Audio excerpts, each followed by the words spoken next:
What's up, everybody? You're watching the J Red Show on YouTube and TikTok. Saw some movies this week. First movie I saw was Masters of the Universe, and the story about Prince Adam, aka He-Man, as he and the rest of the Masters of the Universe try to save the universe from the evil Skeletor. I like this movie. It's one of those instances where my kid brain fights with my critic brain, though. It's very safe, very generic, just kind of a mindless action movie. You know, I've said that with a lot of movies this year. Mandalorian, Grogu, Super Mario Galaxy. Just movies that you just don't get too deep into the story, just enjoy the action, enjoy the fight between good and evil, the good guys saving the universe from the bad guys.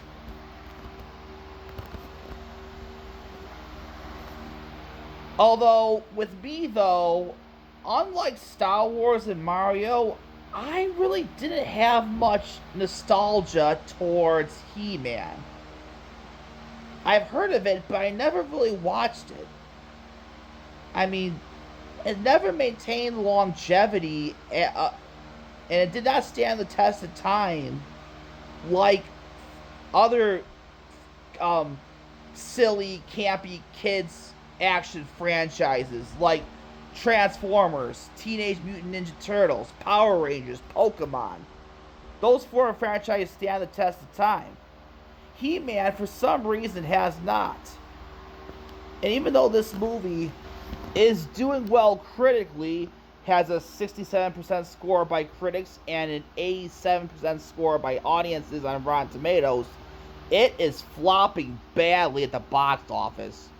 So, even though it set up a sequel, even though it's a post-credit scene, don't expect a sequel.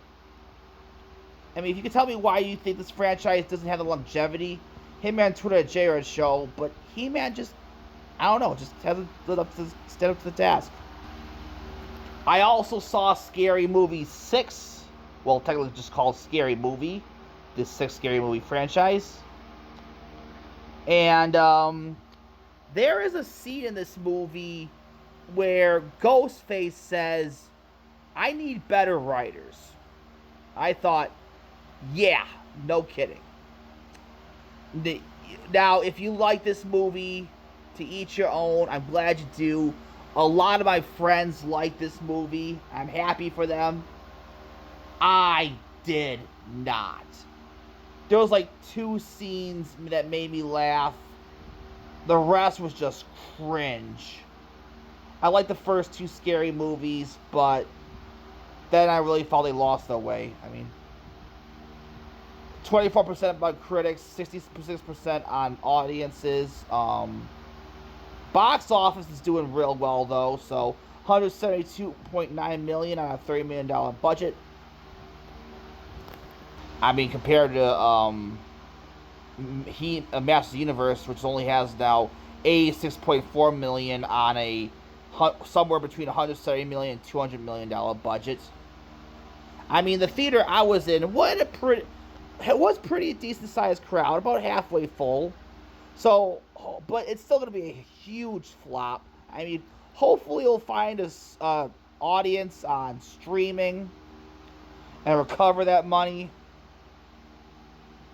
But yeah, I doubt it because the He-Man franchise just cannot maintain longevity. The Scary Movie, I'll probably get another sequel, Scary Movie 7. If you liked it, each your own. I'm glad you did, but I did not like it. On to Hoppers now. I streamed this movie on Disney Plus. I wanted to see it in theaters, but didn't have the time. It's a moderate box office hit. $388.9 million on a $150 million budget. This movie seems to be capitalizing on a trend of environmental and animal movies, like Swap by Netflix and Wild Robot by DreamWorks. It's not as good as Wild Robot, but I did like it. At first, it seemed like it was going to be a very safe, very generic kids movie that you just turn off your brain. But it actually gets a little wild. It gets a little crazy. They throw in some unique plot twists, and I'm not going to spoil anything, but a lot of crazy action. Some scary scenes. I've heard some kids get really scared of this. A really evil villain. I mean, yeah, I'm glad that they took some risk and did not. I'm glad Pixar took some risk and decided not to make a generic and safe kids movie. They actually did some new stuff and some creative stuff, which I do like.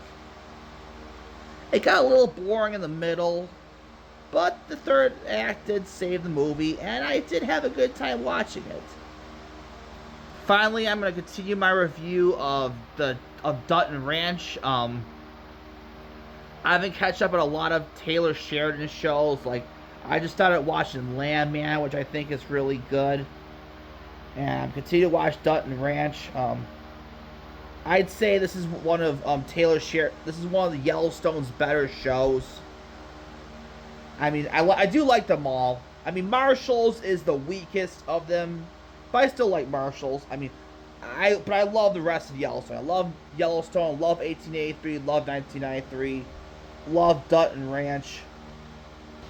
Kelly Riley is delivering a great performance as Beth Dutton, who I think is the most popular character on the show. Cole Hauser as Rip Wheeler also delivered a great performance. Just a great story. A lot of drama. And I am very excited to see where this franchise goes. I think Breaking Bad is my favorite TV show, but Yellowstone is my overall favorite franchise. Finally, I want to talk about the WWE. Last week's Raw drew the lowest rating ever, just a little over 2 million views. Now, I think wrestling has hit a floor.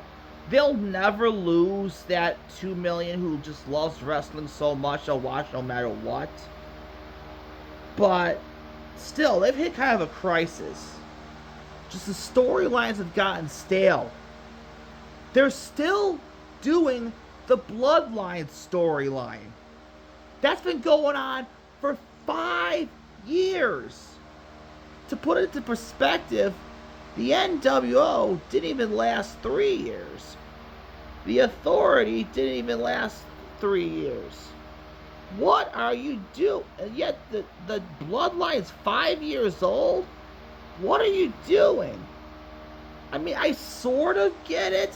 You want it to end with the Rock Roman Reigns dream match, but there is no guarantee that you're going to get that. And then just look at the viewership numbers. It's an all-time low. It seems like Danhausen is the only thing that's keeping WWE culturally relevant. Like, I know he had that whole curse thing about him leading the New York Knicks to a championship. I mean, Danhausen is my favorite thing in WWE right now. Oh, okay, Obafemi too. And I do hope they eventually recover from this rut. But things have got to change with the WWE.